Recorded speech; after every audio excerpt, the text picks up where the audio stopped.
Many people go through changes in shape through their lives. Take Oprah, who has gone through her phases, or Jennifer Hudson, who now is slim and svelte. But would you believe that the svelte-looking Catherine Zeta-Jones with her problem tummy is considered to be the same body shape as they are? What? The O. For the O, generally her main concern is really about a thicker waist, right? So her concern really is about tummy most of the time. So in terms of ratio-wise, again, the most prominent part is actually her waist. And what she would want to look out for, again, is a slimmer waist, and or probably also something that can help her to maximize the top of her bottom. Okay, for the O section, it is actually rather similar to the I, just that in terms of the kind of control that they might appreciate would be something that is slightly firmer than what I would want to experience. You would still give her a high waist girdle because the concerns of an I shape, such as the less defined waist, will be even more pronounced on the O.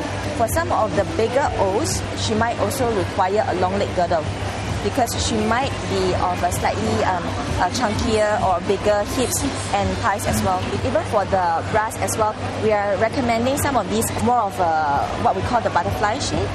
For the bodysuits, okay, take note that because for O shape, they might want something that will cover their bottom a bit more. Okay, so this kind of seamless leg hole would be quite suitable for them. Firstly, because it wraps their butt cheek, and at the same time, it doesn't cut into their hips. On top of that, because it's an overall piece, it gives them more body confidence as well. Yeah, so that it is all the bulges will not appear. They can wear, for example, a corsage, and then on top of the corsage, they can be wearing a girdle, a high-waist girdle. That could give them, let's say, not so much of a double effect, but at least 1.5 times the effect. And feeling left out that you can't wear sexy dresses?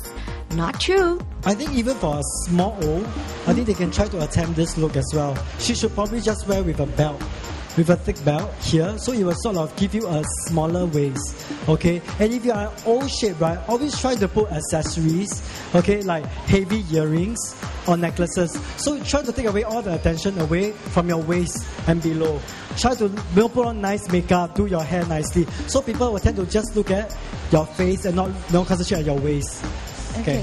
What should O's definitely not wear? Most of the girls have this wrong perception of okay, if I'm an O, if I'm slightly rounder, I should be wearing shapeless things as well. Well, I mean, true to a certain extent, but even if it's shapeless, it doesn't mean oversized. It has to be the right size. Because anything which is a little bit bigger will bulk it up. You see? So that's the last thing you want to add on to your body shape, right? So they should be avoiding oversized things. And one more thing, don't wear things which is too tight as well. So you will show off all the bulges that you do want to show. So these are the two golden rules. So wear something which is right, the right size. Yeah. Now, how would you know what is the right size and what is too tight if you're an O? Okay, for me, right, I always feel that it's very important to stand in front of the mirror when you're dressing up.